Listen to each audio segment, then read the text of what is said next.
Cet été, je vais essayer de lancer un site internet avec quelques personnes du master et on peut espérer que ça fonctionne et qu'ensuite ça devienne un magazine qui nous rapporte de l'argent et qu'on en vive. C'est un peu mon souhait. Voilà.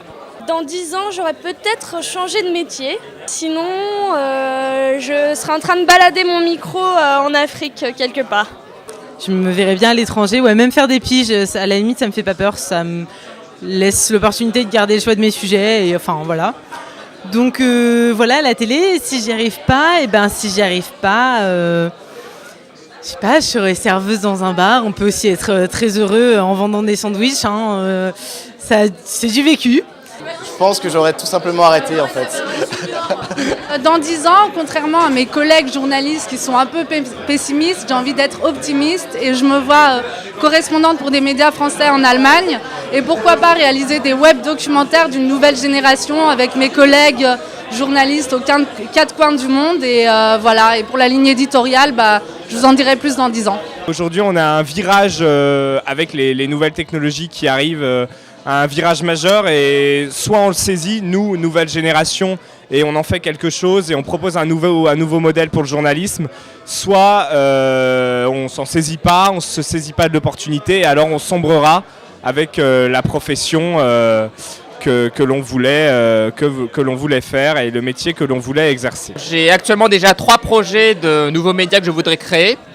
Un pure player et 2 projets transmédia entre web et radio que j'essaierai de développer dans les prochaines années et que j'espère que dans 10 ans se seront concrétisés. Pour moi, le journalisme web, puisque telle est ma spécialité, c'est un journalisme d'autodidacte, de personnes qui se débrouillent, qui créent les choses par elles-mêmes et qui ne se basent pas par rapport à des normes, des conventions.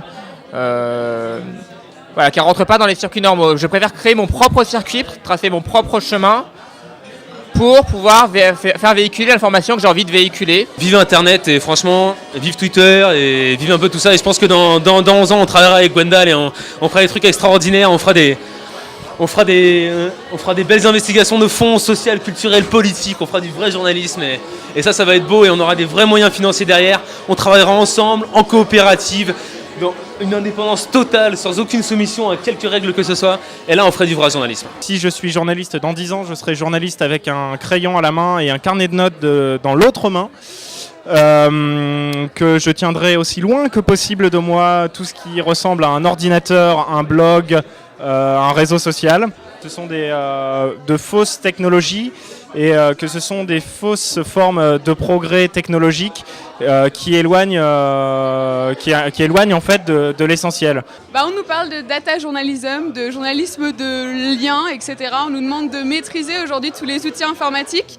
Et je pense juste qu'à un moment donné, il faudrait réussir à remettre l'humain. Moi, finalement, si j'ai choisi de faire ce métier-là, c'est pour ça. C'est pour l'humain, c'est pour le terrain, c'est pour les rencontres. Et dans ce journalisme-là, j'ai du mal à voir ce qu'il peut y avoir d'enrichissant, entre guillemets. Voilà, ce lien avec la vraie vie, avec les vrais gens.